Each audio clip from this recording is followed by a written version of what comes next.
এই প্যাক্ট 3টি দেশের ভেতরে হয়েছে। আমরা এতে এই প্যাক্টটিকে ইতিবাচক হিসেবে দেখছি। এতে যোগদান করার বিষয়টি এখনো আসেনি, কারণ এটা নির্ভর করছে যারা এই প্যাক্টের সদস্য তাদের অভিপ্রায়ের ওপর। মাননীয় পররাষ্ট্রমন্ত্রী। মাননীয় স্পিকার, আমি আপনাকে আবারও ধন্যবাদ জানাচ্ছি এবং আমাদের সংসদ সদস্য মিস রুমিন ফারহানাকে একটি গুরুত্বপূর্ণ প্রশ্ন উত্থাপনের জন্য ধন্যবাদ দিচ্ছি।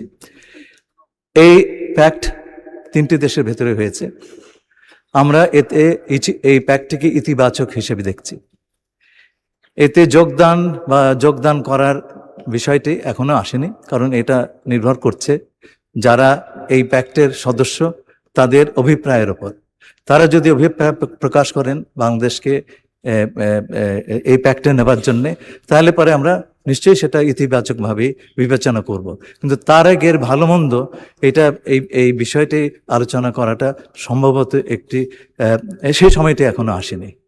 আমরা নিশ্চয়ই এই সমস্ত বিষয় বিবেচনায় রাখব। তবে আমাদের মনে রাখতে হবে একটা কথা, যে এই প্যাক্ট এটা যদি বিস্তৃত হয় এবং এটা হচ্ছে বিশ্ব মুসলিম সমাজের আত্মরক্ষার একটি ব্যবস্থা, এবং এটা আমাদের মুসলিম পরিবারের আভ্যন্তরীণ বিষয়। সুতরাং এইটা নিয়ে কারো অন্যান্যদের উদ্বেগের কোনো অবকাশ নাই। আপনাকে অসংখ্য ধন্যবাদ। আপনার স্বপ্নগুলো আকাশ ছুবে প্রবাসীর হেলিকপ্টারের মাধ্যমে। বিয়ে, জন্মদিন অথবা যে কোনো বিশেষ প্রয়োজনে হেলিকপ্টার ভাড়া করতে যোগাযোগ করুন স্ক্রিনে দেয়া নাম্বারে। প্রবাসীর হেলিকপ্টার, নিরাপদ ও সাশ্রয়ী বাহনের বিশ্বস্ত নাম।